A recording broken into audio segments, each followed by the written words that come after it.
Hello everyone, welcome to my channel. I am Neha Narang. तो आइए आज की क्लास स्टार्ट करते हैं।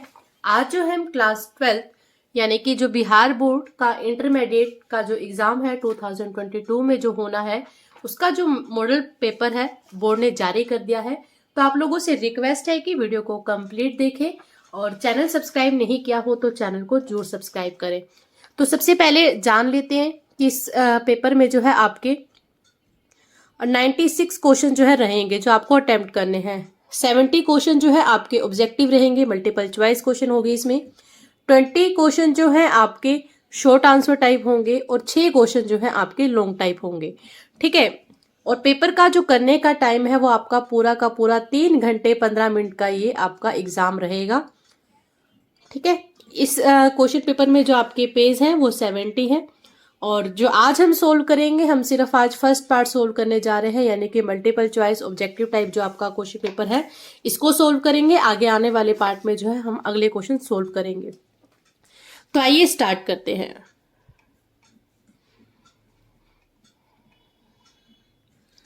आज जो हम 70 क्वेश्चन जो है सोल्व करने जा रहे हैं।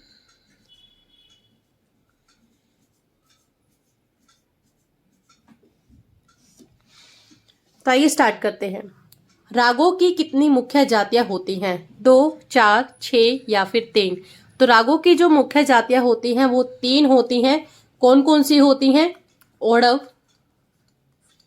शाडव और संपूर्ण। ये राग की जो 3 मुख्य जातियां होती हैं और उपजातियां जो होती हैं आपकी वो 9 होती हैं। इस बात को ध्यान रखिएगा। ठीक है। नेक्स्ट क्वेश्चन है कि सूलताल जो है किस गायन शैली के साथ बजाई जाती है? ठुमरी, ख्याल, टप्पा या फिर ध्रुपद?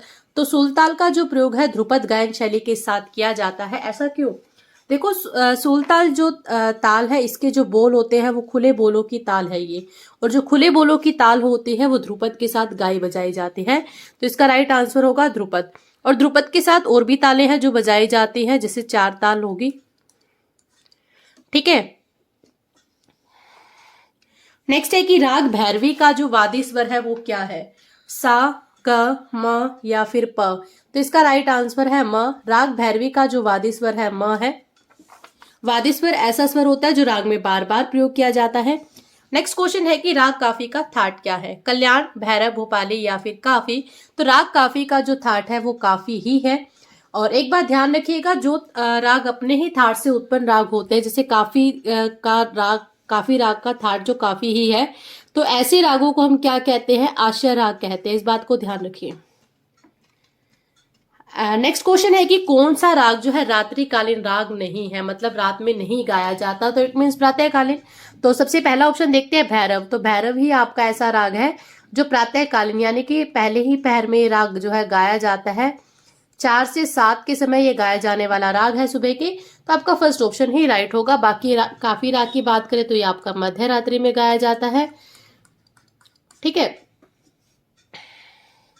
कौन सा राग जो है बिलावल थाट का है? बिहाग। फर्स्ट ऑप्शन ही राइट है। बिहाग जो राग है वो बिलावल थाट से उत्पन्न राग है।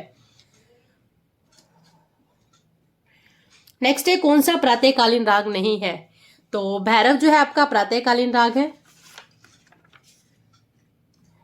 भैरवी भी आपका प्रातःकालीन राग है। और यमन राग की बात की जाए तो ये रात को गाया जाता है, तो आपका थर्ड ऑप्शन जो है राइट होगा। कौन सा राग जो है औडव जाति का है? यमन।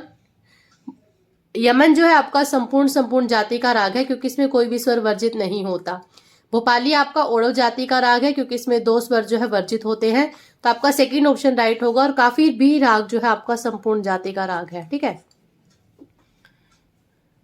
किस राग में मध्यम तीव्र है? मालकोस, खमाज, यमन या फिर काफी? तो मालकोस में आपके सभी स्वर कोमल लगते हैं। फर्स्ट ऑप्शन रॉन्ग हो जाएगा।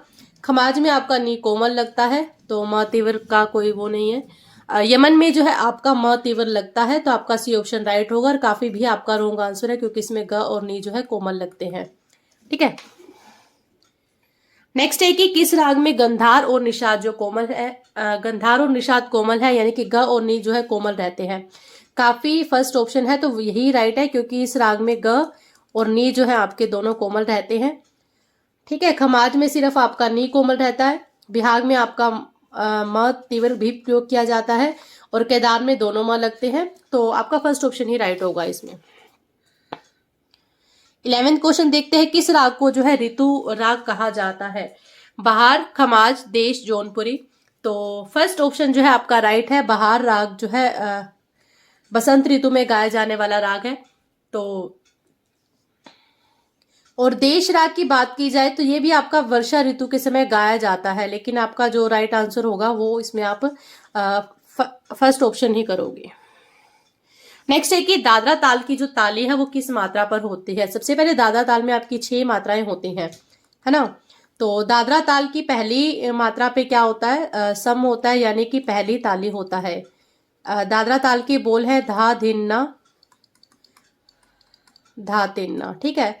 तो पहली मात्रा पे आप देख रहे हो पहली ताली, यानी कि तो आपका फर्स्ट ऑप्शन ही राइट होगा। नेक्स्ट है बिलावल थाट के म की तीव्र करने पर कौन सा थाट बनेगा? देखो बिलावल थाट के स्वर लिखते हैं सबसे पहले, सा रे ग म प ध नी, ठीक है। तो अगर इसमें हम म तीव्र कर दे तो आपका ये थाट बन जाता है कल्याण। कल्याण में म आपका तीव्र लगता है। किस राग में ग ध नी यानी कि गंधार, धैवत और निषाद जो है कोमल है? जौनपुरी, काफी, भीम पलासी, खमाज। तो जौनपुरी में जो है आपका ग ध नी कोमल लगता है। काफी की बात की जाए तो ग और नी कोमल लगता है। भीम पलासी में सेम काफी थाट से उत्पन्न राग है, ये भी ग नी कोमल लगता है। खमाज में नी कोमल रहता है। तो इस फर्स्ट ऑप्शन आपका राइट होगा। गीत के दूसरे भाग को क्या कहते हैं? स्थाई, अंतरा, संचारी, अभोग। तो गीत का जो पहला भाग है वो आपका कहलाता है स्थाई, और गीत का जो दूसरा भाग पूछा है इसने तो ये आपका अंतरा कहलाता है। राग काफी का गायन समय क्या है? प्रातःकाल, दोपहर, रात्रि का द्वितीय पहर या फिर मध्य रात्रि। तो मध्य रात्रि में ये गाया जाने वाला राग है। नेक्स्ट है कि राग यमन का थाट क्या है? कल्याण, भैरव, तोड़ी या फिर खमास। तो राग यमन का जो थाट है वो कल्याण थाट है।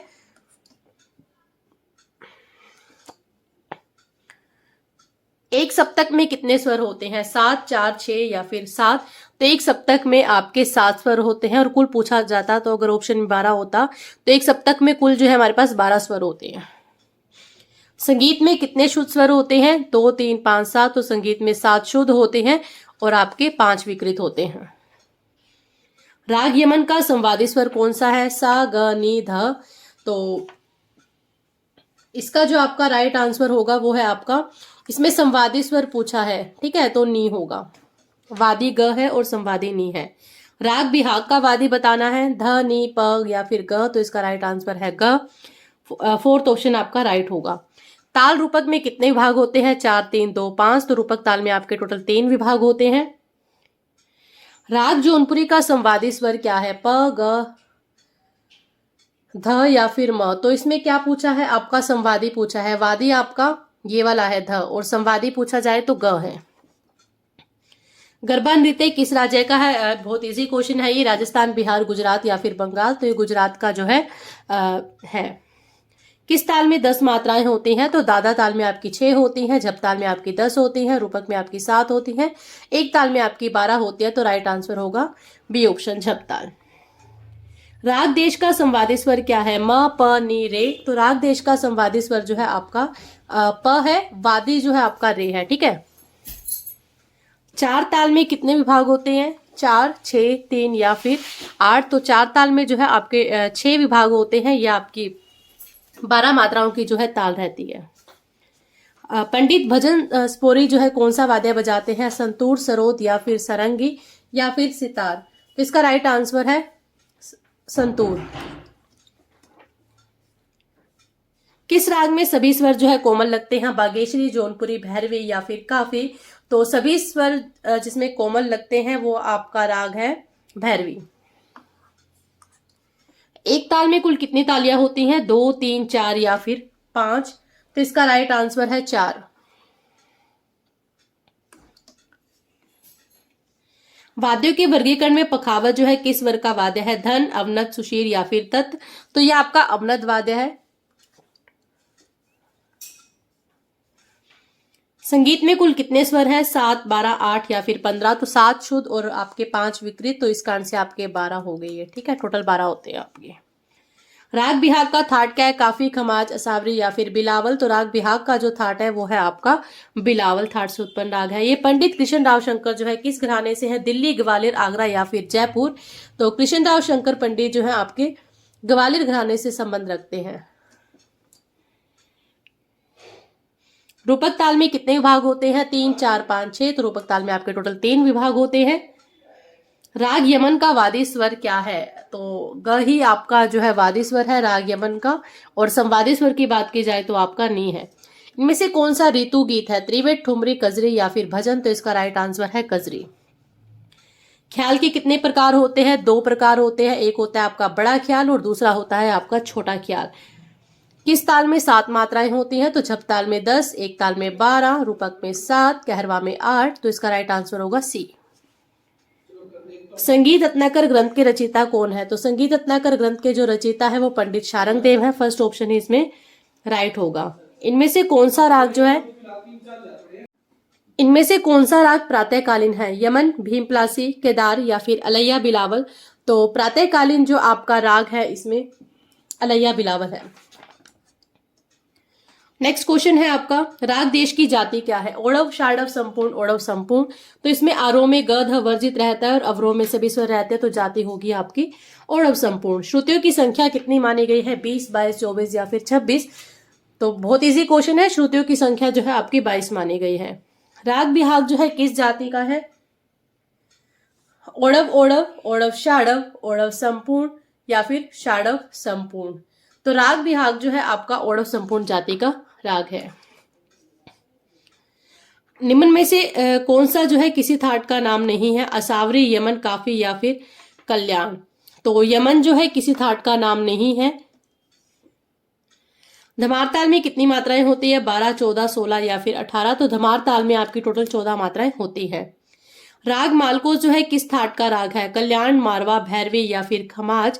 तो राग मालकोस जो है आपका भैरवी थाट से उत्पन्न राग है।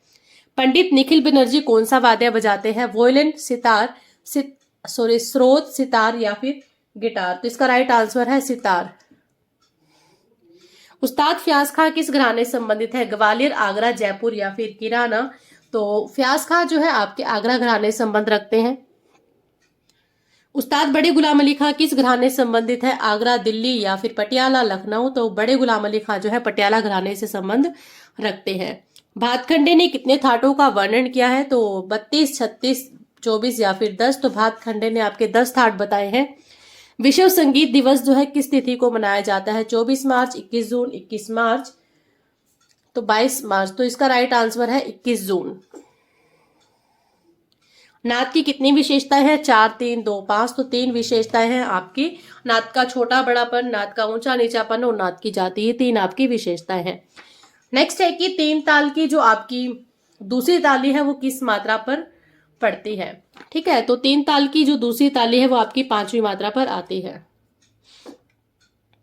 उस्ताद अमजद अली खां का जो संबंध है वो किस वाद्य से है? सरोद, सितार, गिटार या फिर वोयलिन। तो इसका जो आपका राइट आंसर है वो है आपका सरोद। 3 ताल में कितने विभाग होते हैं? तो 3 ताल में आपके टोटल 4 विभाग होते हैं। संगीत रत्नाकर का प्रथम अध्याय विवेकाध्याय, प्रबंधाध्याय, स्वराध्याय आएगा, यहाँ पे स्वर आएगा। ठीक है, तो सी ऑप्शन आपका राइट होगा। राग मालकोस में वर्जित स्वर बताना है, धारे, गामा, पानी, रेपा। तो आपका 4th ऑप्शन जो है राइट होगा। रेपा वर्जित रहता है आरोह में भी और अवरोह में भी। इस कारण से इस राग की जाति जो है ओड़व ओड़व है। राग माल की कोस की उत्पत्ति जो है किस थाट से हुई? भैरवी, मारवा, तोड़ी या फिर कल्याण। तो भैरवी थाट से उत्पन्न ये आपका राग है, क्योंकि सभी स्वर इसमें कोमल लगते हैं। अभिनेत्री हेमा मालिनी निमन किस कला से जुड़ी है? गायन, वादन, नृत्य या फिर नाटक। तो हेमा मालिनी जो है नृत्य शैली से जो है जुड़ी है।